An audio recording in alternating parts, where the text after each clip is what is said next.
Hi all, welcome back to my channel. ಇದು December 31 ಹಾಗೂ January 1 2 ದಿನದ ವ್ಲಾಗ್ ಆಗಿರುತ್ತೆ. ಡಿಸೆಂಬರ್ 31 ಸಂಜೆಯಿಂದ ವ್ಲಾಗ್ನ ಸ್ಟಾರ್ಟ್ ಮಾಡ್ತಾ ಇದ್ದೀನಿ. ನಾಳೆ ನ್ಯೂ ಇಯರ್ ಆಗಿರೋದ್ರಿಂದ ಇವತ್ತು ರಾತ್ರಿಗೆ ಸ್ಪೆಷಲ್ ಅಡುಗೆ ಮಾಡ್ತಿದ್ದೀವಿ. ನ್ಯೂ ಇಯರ್ ಸೆಲೆಬ್ರೇಷನ್ ಮಾಡೋದಕ್ಕೆ ನಮ್ಮ ಅಕ್ಕ ಮನೆ ಫ್ಯಾಮಿಲಿ ಕೂಡ ಬಂದಿದ್ದರು. ಹಾಗಾಗಿ ಎಲ್ಲರೂ ಸೇರಿ ಇವತ್ತಿನ ಸ್ಪೆಷಲ್ ಡಿನ್ನರ್ ರೆಡಿ ಮಾಡ್ತಿದ್ದೀವಿ. ಇವತ್ತು ಹೈದರಾಬಾದಿ ಸ್ಟೈಲ್ ದಮ್ ಬಿರಿಯಾನಿ ಜೊತೆಗೆ ಚಿಕನ್ ಗ್ರೇವಿನ ಮಾಡೋಣ ಅಂತ ಪ್ಲ್ಯಾನ್ ಮಾಡ್ಕೊಂಡ್ವಿ. ಮೊದಲಿಗೆ ಬಿರಿಯಾನಿ ಮಾಡೋದಕ್ಕೆ 1-2 ಈರುಳ್ಳಿನ ಸಣ್ಣದಾಗಿ ಹಚ್ಕೊಂಡು ಎಣ್ಣೆಯಲ್ಲಿ ಡೀಪ್ ಫ್ರೈ ಮಾಡ್ಕೊಳ್ಬೇಕು. ಹಾಗಾಗಿ ಒಂದು ಬಾಣಲಿಗೆ ಎಣ್ಣೆ ಹಾಕಿ ಹಚ್ಕೊಂಡಿರೋ ಈರುಳ್ಳಿ ಹಾಕಿ ಅದು ಚೆನ್ನಾಗಿ ಕ್ರಿಸ್ಪಿ ಆಗೋ ಥರ ಈ ರೀತಿ ಎಣ್ಣೆಯಲ್ಲಿ ಚೆನ್ನಾಗಿ ಫ್ರೈ ಮಾಡ್ಕೊಳ್ಬೇಕು. ಅದು ಆದಮೇಲೆ ಇಲ್ಲಿ ಚಿಕನ್ ಮ್ಯಾರಿನೇಷನ್ಗೆ ಏನೇನು ಪದಾರ್ಥ ಬೇಕೋ ಅದನ್ನೆಲ್ಲ ಇಲ್ಲಿ ಸೈಡಿಗೆ ಎತ್ತಿಟ್ಕೊಳ್ತಾ ಇದ್ದೀನಿ. ಇವಾಗ ಮ್ಯಾರಿನೇಷನ್ ಮಾಡ್ಕೊಳ್ಳೋದಕ್ಕೆ ಚಿಕನ್ಗೆ 3 ಸ್ಪೂನ್ ಆಗೋಷ್ಟು ಶುಂಠಿ ಬೆಳ್ಳುಳ್ಳಿ ಪೇಸ್ಟ್ ಹಾಕ್ಕೊಳ್ತಾ ಇದ್ದೀನಿ. ಜೊತೆಗೆ 3 ಸ್ಪೂನ್ ಗರಂ ಮಸಾಲ,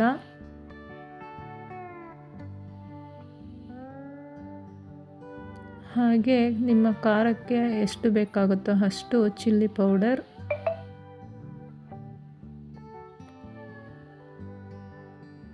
ಹಾಗೆ 3 ಸ್ಪೂನ್ ಆಗೋಷ್ಟು ಧನಿಯಾ ಪುಡಿ,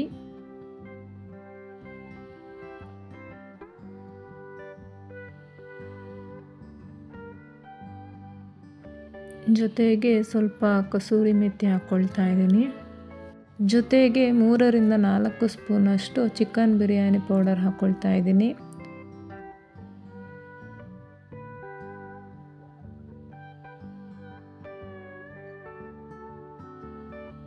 ಹಾಗೆ ಒಂದು ಅರ್ಧ ಕಪ್ ಆಗೋಷ್ಟು ಗಟ್ಟಿ ಮೊಸರನ್ನ ಸೇರಿಸ್ಕೊಳ್ತಾ ಇದ್ದೀನಿ. ಮತ್ತು ಚಿಕನ್ಗೆ ಎಷ್ಟು ಬೇಕೋ ಅಷ್ಟು ಉಪ್ಪು ಹಾಕ್ಕೊಳ್ತಾ ಇದ್ದೀನಿ. ಕಟ್ ಮಾಡಿರೋ ಪುದೀನ ಸೊಪ್ಪು ಮತ್ತು ಕೊತ್ತಂಬರಿ ಸೊಪ್ಪು ಜೊತೆಗೆ ಫ್ರೈ ಮಾಡಿ ಇಟ್ಕೊಂಡಿರೋ ಅರ್ಧದಷ್ಟು ಈರುಳ್ಳಿ ಈ ಚಿಕನ್ಗೆ ಹಾಕ್ಕೊಂಡು ಚೆನ್ನಾಗಿ ಮಿಕ್ಸ್ ಮಾಡ್ಕೊಳ್ಬೇಕು. ನಾವು ಹಾಕಿರೋ ಎಲ್ಲ ಮಸಾಲ ಪುಡಿಗಳು ಚಿಕನ್ ಜೊತೆ ಚೆನ್ನಾಗಿ ಬೆರಿಬೇಕು. ಹಾಗೆ ಮಿಕ್ಸ್ ಮಾಡಿಕೊಂಡು ಒಂದು 5-10 ನಿಮಿಷ ಪಕ್ಕದಲ್ಲಿ ಎತ್ತಿಟ್ಕೊಳ್ತೀನಿ. ನೋಡಿ, ಈ ರೀತಿ ಚೆನ್ನಾಗಿ ಮಿಕ್ಸ್ ಮಾಡ್ಕೊಳ್ಬೇಕು. ಚಿಕನ್ ಉಪ್ಪು ಖಾರ ಎಲ್ಲನೂ ಚೆನ್ನಾಗಿ ಹಿಡಿಬೇಕು. ಆ ರೀತಿ ಚೆನ್ನಾಗಿ ಮಿಕ್ಸ್ ಮಾಡಿಕೊಂಡು ಪಕ್ಕದಲ್ಲಿ ಎತ್ತಿಟ್ಕೊಳ್ತೀನಿ.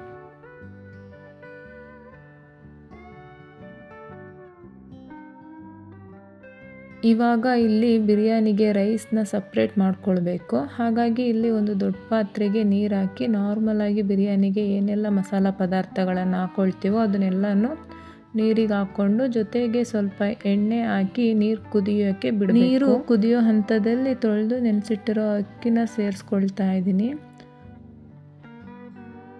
ಜೊತೆಗೆ ಅನ್ನಕ್ಕೆ ಎಷ್ಟು ಬೇಕಾಗುತ್ತೋ ಅಷ್ಟು ಉಪ್ಪನ್ನು ಹಾಕ್ಕೊಂಡು ಅನ್ನ 3/4 ಭಾಗ ಬೇಯಬೇಕು. ಅಲ್ಲಿವರೆಗೂ ಬೇಯಿಸ್ಕೊಂಡು ಅನ್ನ ಬೆಂದಿದೆ ಅಂದಾಗ ನೀರನ್ನು ಬಸಿದು ಅನ್ನನ ಸಪ್ರೇಟ್ ಮಾಡ್ಕೊಳ್ತೀನಿ. ಇವಾಗ ಹೈದರಾಬಾದಿ ಸ್ಟೈಲ್ ದಮ್ ಬಿರಿಯಾನಿ ಮಾಡೋದಕ್ಕೆ ಒಂದು ಅಗಲವಾದ ಪಾತ್ರೆ ಇಟ್ಟು ಎಣ್ಣೆ ಹಾಕಿ ಇದರಲ್ಲೂ ಕೂಡ ಬಿರಿಯಾನಿಗೆ ಹಾಕೋ ಎಲ್ಲ ಮಸಾಲ ಪದಾರ್ಥಗಳನ್ನು ಹಾಕ್ಕೊಳ್ತಾ ಇದ್ದೀನಿ. ಇವಾಗ ಇದಿಷ್ಟು ಎಣ್ಣೆಯಲ್ಲಿ ಚೆನ್ನಾಗಿ ಫ್ರೈ ಆದಮೇಲೆ ಆಗಲೇ ಚಿಕನ್ನ ಮ್ಯಾರಿನೇಷನ್ ಮಾಡ್ಕೊಂಡಿದ್ನಲ್ಲ ಅದನ್ನು ಇಲ್ಲಿ ಸೇರಿಸ್ಕೊಳ್ತಾ ಇದ್ದೀನಿ. ಇದನ್ನು ಕೂಡ ಸ್ವಲ್ಪ ಹೊತ್ತು ಎಣ್ಣೆಯಲ್ಲಿ ಚೆನ್ನಾಗಿ ಫ್ರೈ ಮಾಡ್ಕೊಳ್ತೀನಿ.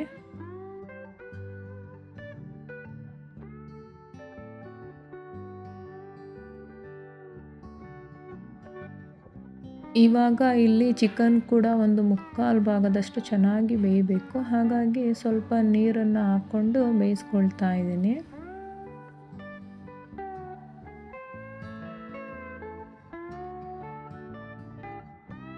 ನೋಡ್ತಿರ್ಬೋದು, ಇವಾಗ ಇಲ್ಲಿ ಚಿಕನ್ ಕೂಡ ಚೆನ್ನಾಗಿ ಬೆಂದಿದೆ. ಈ ಸಮಯದಲ್ಲಿ ನೀರು ಬಸ್ತಿಟ್ಕೊಂಡಿರೋ ಅನ್ನನ ಚಿಕನ್ ಗ್ರೇವಿ ಇರೋ ಪಾತ್ರೆಗೆ ಹಾಕ್ಕೊಳ್ತಾ ಇದ್ದೀನಿ. ನಾನು ಈ ಬಿರಿಯಾನಿಗೆ ಬಾಸುಮತಿ ರೈಸ್ನ ಬಳಸ್ಕೊಂಡಿದ್ದೀನಿ. ಈ ರೈಸ್ ಹಾಕಿ ಮಾಡೋದ್ರಿಂದ ಬಿರಿಯಾನಿ ತುಂಬ ಉದುರಾಗಿ ಚೆನ್ನಾಗಿ ಬರುತ್ತೆ. ಇದಿಲ್ಲ ಅಂದರೆ ನೀವು ಬೇರೆ ರೈಸ್ ಕೂಡ ಹಾಕ್ಕೊಂಡು ಮಾಡ್ಕೊಳ್ಬೋದು. ಎಲ್ಲ ರೈಸ್ನೂ ಹಾಕ್ಕೊಂಡಿದ್ದಾದಮೇಲೆ ಈ ರೀತಿ ಪ್ರೆಸ್ ಮಾಡಿ ಒಂದು ಲೆವೆಲಾಗಿ ಮಾಡಬೇಕು. ನಂತರ ಸ್ವಲ್ಪ ನೀರಿಗೆ ಅರಿಶಿನದ ಪುಡಿ ಮಿಕ್ಸ್ ಮಾಡಿ ಕಲರ್ಗೋಸ್ಕರ ಹಾಕ್ಕೊಳ್ತಾ ಇದ್ದೀನಿ. ಇಲ್ಲ ಅಂದರೆ ನೀವು ಕೇಸರಿ ದಳನ ಹಾಲಲ್ಲಿ ನೆನೆಸಿ ಕೂಡ ಹಾಕ್ಕೊಳ್ಬೋದು, ಒಳ್ಳೆ ಕಲರ್ ಬರುತ್ತೆ. ಇದಾದಮೇಲೆ ಆಗಲೇ ಫ್ರೈ ಮಾಡಿದ್ದ ಈರುಳ್ಳಿಲಿ ಸ್ವಲ್ಪ ಈರುಳ್ಳಿನ ಎತ್ತಿಟ್ಕೊಂಡಿರಬೇಕು. ಇವಾಗ ಫ್ರೈ ಮಾಡಿರೋ ಈರುಳ್ಳಿ ಕೂಡ ಹಾಕ್ಕೊಳ್ತಾ ಇದ್ದೀನಿ. ನಂತರ ಇದಕ್ಕೆ ಹಚ್ಚಿಟ್ಕೊಂಡಿರೋ ಪುದೀನ ಸೊಪ್ಪು ಹಾಗೆ ಕೊತ್ತಂಬರಿ ಸೊಪ್ಪನ್ನು ಕೂಡ ಈ ರೀತಿ ಹಾಕ್ಕೊಳ್ಬೇಕು.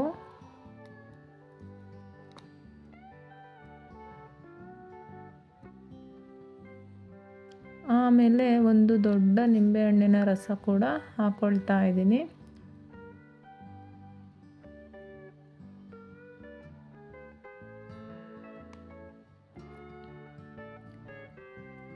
ಕೊನೆಯದಾಗಿ ಒಂದು 3ರಿಂದ 4 ಸ್ಪೂನಷ್ಟು ತುಪ್ಪ ಹಾಕಿ ಒಂದು ಪ್ಲೇಟ್ನ ಮುಚ್ಚಿ ದಮ್ ಕಟ್ಟೋದಕ್ಕೆ ಇಡಬೇಕು. ಹಾಗಾಗಿ ನಾನು ಸ್ಟವ್ ಮೇಲೆ ಒಂದು ತವ ಇಟ್ಟು ಅದ್ರ ಮೇಲೆ ಬಿರಿಯಾನಿ ಪಾತ್ರೆನ ಇಟ್ಟು ಮೇಲೆ ಒಂದು ಭಾರವಾದ ವಸ್ತುನ ಇಟ್ಟು ದಮ್ ಬರಿಸಬೇಕು. ಈ ಸಮಯದಲ್ಲಿ ಸ್ಟವ್ನ ಉರಿ ಮೀಡಿಯಮ್ ಫ್ಲೇಮ್ನಲ್ಲಿ ಇರಬೇಕು. ಇವಾಗ ಪಕ್ಕದಲ್ಲಿ ಚಿಕನ್ ಗ್ರೇವಿನ ಮಾಡ್ತಿದ್ದೀನಿ. ಇಲ್ಲಿ ಒಂದು ಪಾತ್ರೆಗೆ ಎಣ್ಣೆ ಹಾಕಿ ಎಣ್ಣೆ ಕಾದ ನಂತರ ಕಟ್ ಮಾಡಿರೋ ಈರುಳ್ಳಿ ಹಾಕಿ ಫ್ರೈ ಮಾಡ್ಕೊಳ್ತಿದ್ದೀನಿ. ಈರುಳ್ಳಿ ಚೆನ್ನಾಗಿ ಫ್ರೈ ಆದಮೇಲೆ ಟೊಮೊಟೊ ಹಾಕಿ ಟೊಮೊಟೊ ಸಾಫ್ಟ್ ಆಗೋಕ್ಕೆ ಸ್ವಲ್ಪ ಉಪ್ಪನ್ನು ಹಾಕ್ಕೊಂಡು ಫ್ರೈ ಮಾಡ್ತಿದ್ದೀನಿ.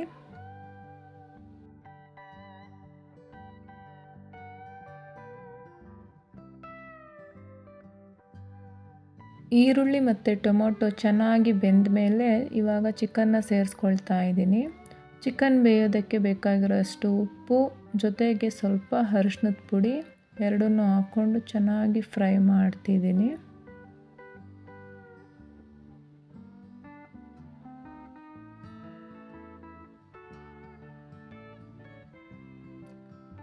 ಫ್ರೈ ಆಗಿದ್ಮೇಲೆ ಇದನ್ನು ಬೇಯೋದಕ್ಕೆ ಒಂದು ಮುಚ್ಚಳ ಮುಚ್ಚಿ ಬಿಡ್ತೀನಿ. ಅಷ್ಟರಲ್ಲಿ ಇಲ್ಲಿ ಗ್ರೇವಿಗೆ ಬೇಕಾಗಿರೋ ಮಸಾಲೆ ರುಬ್ಬೋದಕ್ಕೆ ಸ್ವಲ್ಪ ಕಾಯಿ, 1-2 ಇಂಚಷ್ಟು ಶುಂಠಿ, 1 ಹಿಡಿ ಬೆಳ್ಳುಳ್ಳಿ, ಖಾರಕ್ಕೆ ಬೇಕಾಗಿರೋ ಅಷ್ಟು ಹಸಿಮೆಣಸಿನ್ಕಾಯಿ, ಸ್ವಲ್ಪ ಪುದೀನ ಹಾಗೆ ಸ್ವಲ್ಪ ಕೊತ್ತಂಬರಿ ಸೊಪ್ಪು ಹಾಕ್ಕೊಳ್ತಾ ಇದ್ದೀನಿ. ಜೊತೆಗೆ 7ರಿಂದ 8 ಲವಂಗ, ಸ್ವಲ್ಪ ಚಕ್ಕೆ, 1 ಸ್ಪೂನ್ ಆಗೋಷ್ಟು ಮೆಣಸು, ಸ್ವಲ್ಪ ಅರಿಶಿನದ ಪುಡಿ ಹಾಕ್ಕೊಂಡು ರುಬ್ಕೊಳ್ತೀನಿ.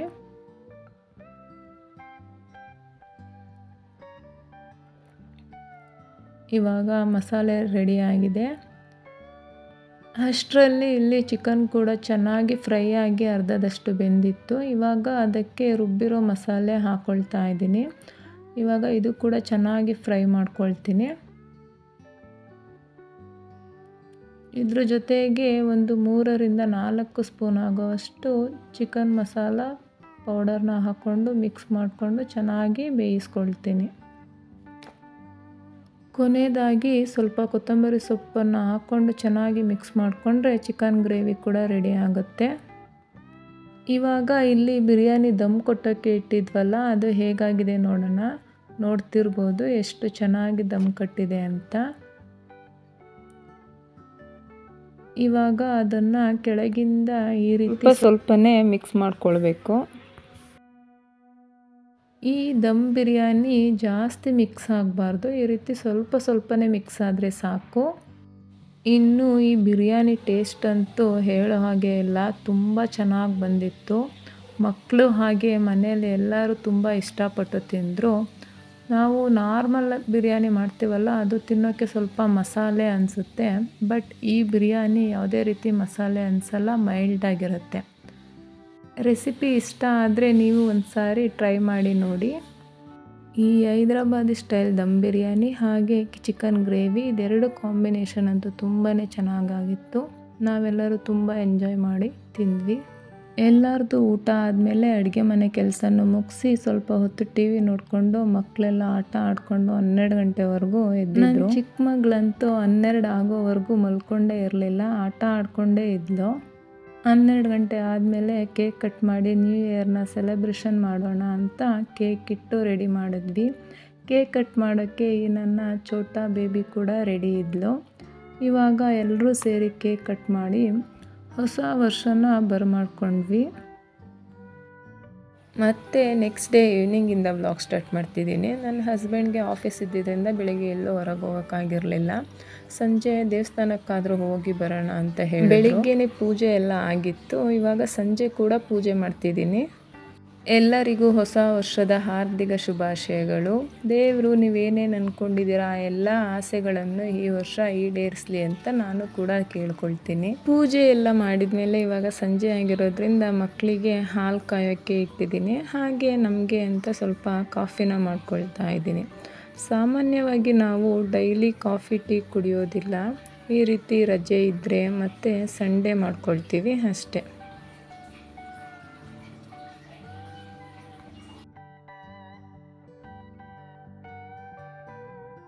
ಇವಾಗ ಎಲ್ಲರಿಗೂ ಕಾಫಿ ಮತ್ತು ಹಾಲನ್ನು ಬಿಸ್ಕೆಟ್ ಜೊತೆ ಸರ್ವ್ ಮಾಡ್ತೀನಿ. ಹಾಲು ಕುಡ್ದಿದ್ದಾದಮೇಲೆ ನಮ್ಮ ಬೇಬಿ ದೇವಸ್ಥಾನಕ್ಕೆ ಹೋಗೋಕ್ಕೆ ರೆಡಿಯಾಗಿ ಅವಳ ಅಕ್ಕನ ಹುಡ್ಕಾಡ್ತಾ ಇದ್ಲು. ಮನೆಯಲ್ಲಿ ಈ ರೀತಿ ಪುಟ್ಟ ಮಕ್ಕಳಿದ್ರೆ ಹೇಗೆ ದಿನ ಕಳೆಯುತ್ತೆ ಅಂತಲೇ ಗೊತ್ತಾಗಲ್ಲ ಅಲ್ವಾ? ಹಾಗೆ ಇವತ್ತು ಕೂಡ ಬೆಳಿಗ್ಗೆಯಿಂದ ಸಂಜೆವರೆಗೂ ಹೇಗೆ ಹೋಯಿತು ಟೈಮ್ ಅನ್ನೋದೇ ಗೊತ್ತಾಗಲಿಲ್ಲ ನನಗೂ ಕೂಡ. ನಾವು ದೇವಸ್ಥಾನಕ್ಕೆ ಹೊರಟಾಗ ಸುಮಾರು ಒಂದು 5:30 ಆಗಿತ್ತು. ದೇವಸ್ಥಾನಕ್ಕೆ ದೂರ ಎಲ್ಲೂ ಹೋಗಲಿಲ್ಲ.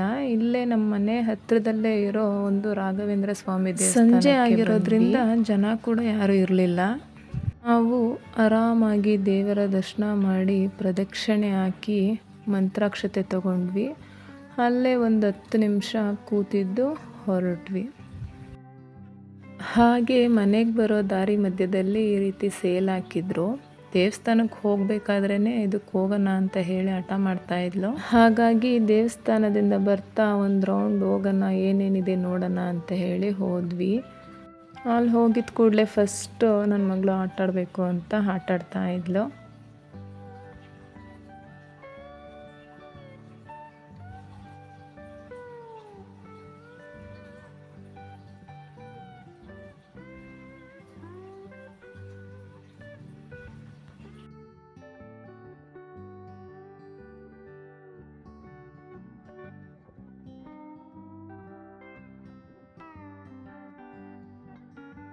ಅವಳು ಆಟ ಆಡಿ ಬಂದಮೇಲೆ ಸೇಲಲ್ಲಿ ಏನೇನಿದೆ ಅಂತ ನೋಡೋಣ ಅಂತ ಒಂದು ರೌಂಡ್ ಹೋಗ್ತಿದ್ದೀವಿ. ಇಯರಿಂಗ್ಸ್ ಕಲೆಕ್ಷನ್ಸ್ ಅಂತೂ ತುಂಬ ಚೆನ್ನಾಗಿತ್ತು. ಈಚ್ 50 ರೂಪೀಸ್ ಇತ್ತು. ಹಾಗೆ ತುಂಬ ವೆರೈಟಿ ಡಿಸೈನ್ಸ್ ಇತ್ತು ಅಂತಲೇ ಹೇಳ್ಬೋದು. ಎಲ್ಲ ಹೆಣ್ಮಕ್ಳು ಇಷ್ಟಪಡೋ ಬಳೆಗಳು. ಇದು ಅಷ್ಟೇ ಜಾಸ್ತಿ ಕಲೆಕ್ಷನ್ಸ್ ಇತ್ತು. ಒಂದಕ್ಕಿಂತ ಒಂದು ಬಳೆಗಳು, ಒಂದೊಂದು ಡಿಸೈನ್ಗಳು ಒಂದೊಂದು ಥರ ಚೆನ್ನಾಗಿತ್ತು.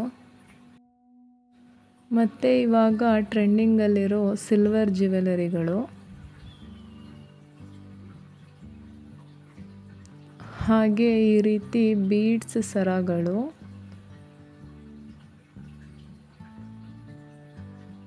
ಎಲ್ಲ ತರಹದ ನೆಕ್ ಪೀಸ್ಗಳು ಇದ್ವು. ಒಂದಕ್ಕಿಂತ ಒಂದು ಚೆನ್ನಾಗಿತ್ತು ನೋಡೋದಕ್ಕೆ. ಇನ್ನು ಬಟ್ಟೆಗಳಿಗೆ ಬಂದರೆ ಸ್ವೆಟರ್ಸ್, ಶ್ರಗ್ಸ್ ಮತ್ತು ಸ್ಕರ್ಟು, ಹಾಗೆ ಕುರ್ತಾಗಳು, ಜಾಕೆಟ್ಸ್ಗಳು, ಹಾಗೆ ಮೆನ್ಸ್ಗೆ ಟೀ ಶರ್ಟ್ಸ್ ಮತ್ತು ಶಾರ್ಟ್ಸ್, ಈ ಥರ ಎಲ್ಲ ಬಟ್ಟೆಗಳು ಇದ್ವು. ಮತ್ತು ಬುಕ್ಸ್ಗಳನ್ನ ಓದೋರಿಗೋಸ್ಕರ ಇಂಗ್ಲೀಷ್ ಬುಕ್ಸ್ಗಳು ಮತ್ತು ಕನ್ನಡ ಬುಕ್ಸ್ಗಳೆಲ್ಲವೂ ಇದ್ವು. ಮತ್ತು ಅಡುಗೆ ಮನೆಗೆ ಬಳಸೋ ಈ ರೀತಿ ಕ್ರಾಕರಿ ಐಟಮ್ಸ್, ಸ್ಟೀಲ್ ಐಟಮ್ಸ್, ಈ ರೀತಿ ಎಲ್ಲ ಥರ ಅಡುಗೆ ಮನೆಗೆ ಬೇಕಾಗಿರೋ ಎಲ್ಲ ವಸ್ತುಗಳು ಇದ್ವು. ಇದ್ರದ್ದೆಲ್ಲ ರೇಟ್ಗಳು 20 ರೂಪೀಸ್, 50 ರೂಪೀಸ್ ಆ ರೀತಿ ಇತ್ತು. ಇದನ್ನು ತಗೊಳ್ಬೋದು ಅಂತ ಅನ್ನಿಸ್ತು.